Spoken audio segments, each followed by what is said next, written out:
years old, and whose life had been so short and sad. "Now hurry off with the telegram, and mind you don't lose it. It is from my brother. He is coming tonight." "Mr. Arthur Tracy, who sent the monument for my mother. Is he coming home?" "Oh, I'm so glad!" Harold exclaimed, his face lighting up with joy, as he put the telegram in his pocket and started for Tracy Park, wondering if he should encounter Tom, and thinking that if he did, and Tom gave him any chaff, he should thresh him, or try to. "Darn him," he said to himself, as he recalled the many times when Tom Tracy, a boy about his own age, had laughed at him for his poverty and coarse clothes. "He ain't any better than I am, if he does wear velvet trousers and live in a big house. 'Tain't his'n, it's Mr. Arthur's, and I'm glad he is coming home. I wonder if he will bring Grandma anything. I wish he'd bring me a pyramid.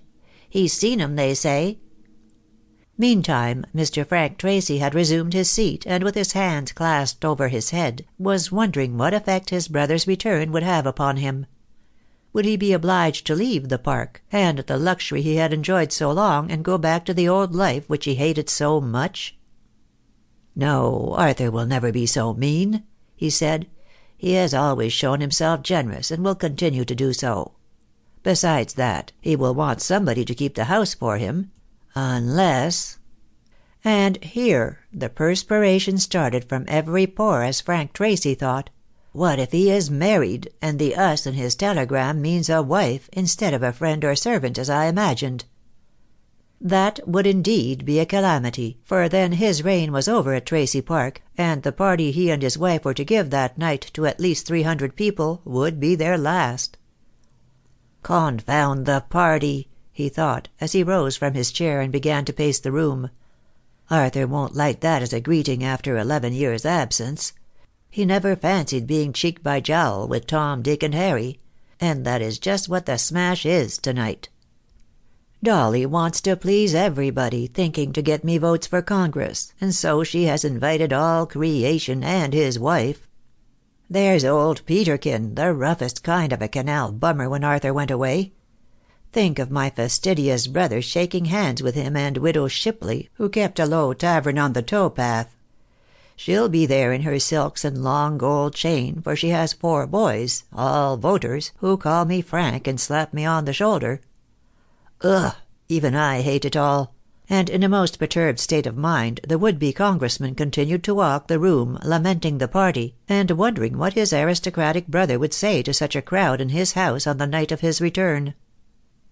And if there should be a Mrs. Arthur Tracy, with possibly some little Tracys.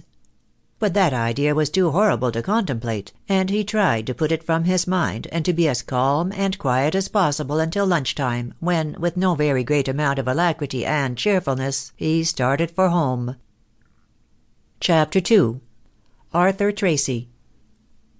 Although it was a morning in October, the grass in the park was as green as in early June, while the flowers in the beds and borders, the geraniums, the phlox, the stalks, and verbenas were handsomer if possible than they had been in the summer-time; for the rain which had fallen almost continually during the month of September had kept them fresh and bright.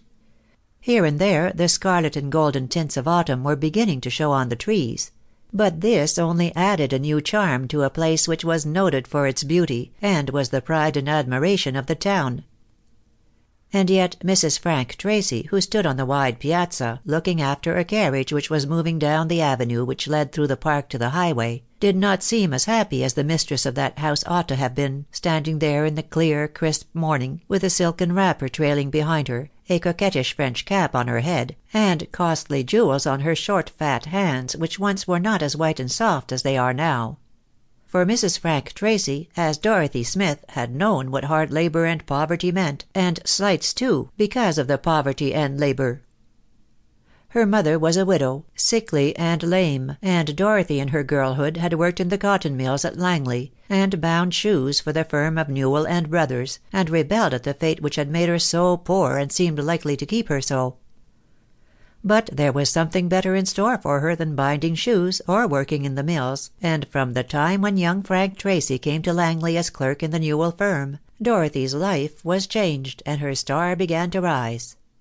They both sang in the choir, standing side by side, and sometimes